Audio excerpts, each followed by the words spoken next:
Good evening, friends. It's been a while since I did one of these. Been a little busy, but we're back with the customary beer snobby goodness.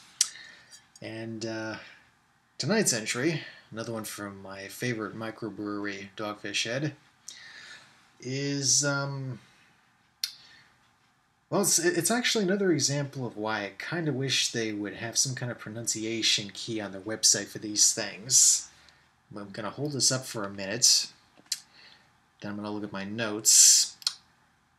Birra Etrusca Bronze, which I'm hopefully not thoroughly mangling, but anyway, I'm going to go to the trusty bottle label, because one thing Dogfish Head is always great for is giving you the description of the beer and the story behind it in a nice, succinct fashion.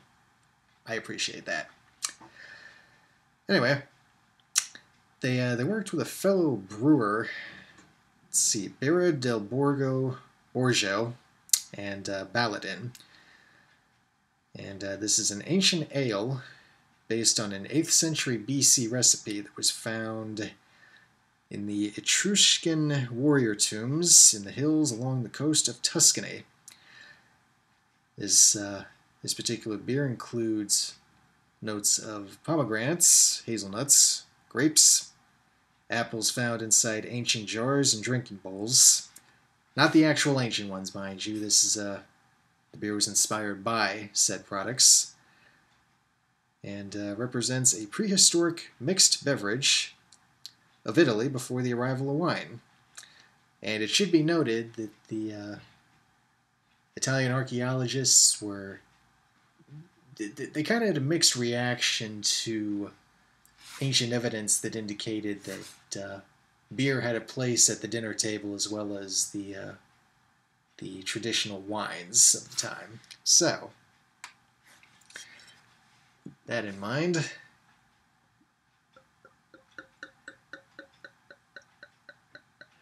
gotta love the pouring sound you get out of a champagne bottle, even when it's beer.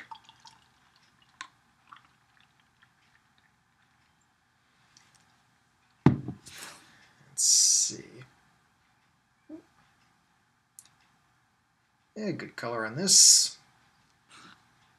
Yeah, good healthy head on that. So this one's been in my fridge for a while, and I've keep putting it off for some reason. So I'm more than a little curious as to how it's going to come out.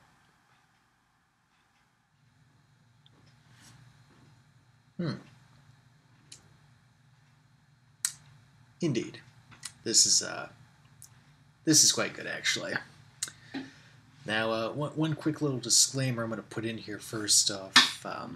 I incorrectly pronounced this. It is not Etrusca. It is, in fact, Etrusca.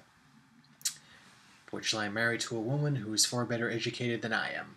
Anyway, as I was saying, this is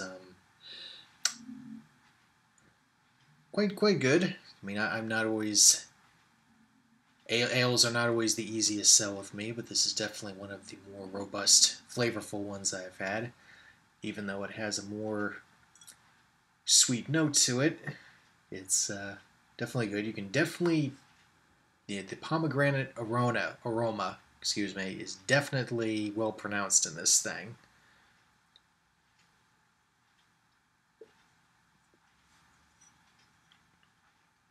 And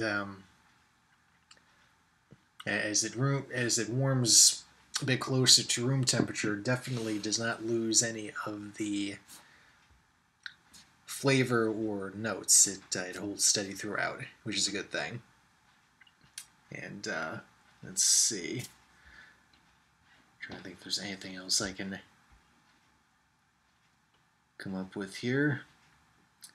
As for got my trusty notes as usual. So let's see here. Let's see. Heirloom Italian wheat was also utilized in the ingredients. Let's see. Italian chestnut honey, Delaware wildflower honey, and clover honey. Let's see. A handful of white flower hops, and Apparently, the book there is a bit of a bitter note to this, which might actually be one of the reasons I like it. It does have a bit of a nip to it, which again, that's my own personal taste. The bulk of the bitterness comes from the gentian root and sarsaparilla-like Ethiopian myrrh resin. It's spelled Myrrh, so hopefully someone out there with more worldly tendencies than I am can tell me whether or not that's being properly pronounced. Anyway, so in short, the Etrusca, which also is brewed in bronze containers, at least the Dogfish Head version. Definitely a winner. This is definitely one I'm going to be inclined to pick up again and check out if I see it. And a fairly rare thing, my aforementioned wife, the nice, well-educated one, was actually a fan of this, and she is not very often a fan of much of anything I drink. So there you go, bonus points. So that'll do it for me. Try and get these a little more frequently in the future. In the meantime, this is Sean. Cheers.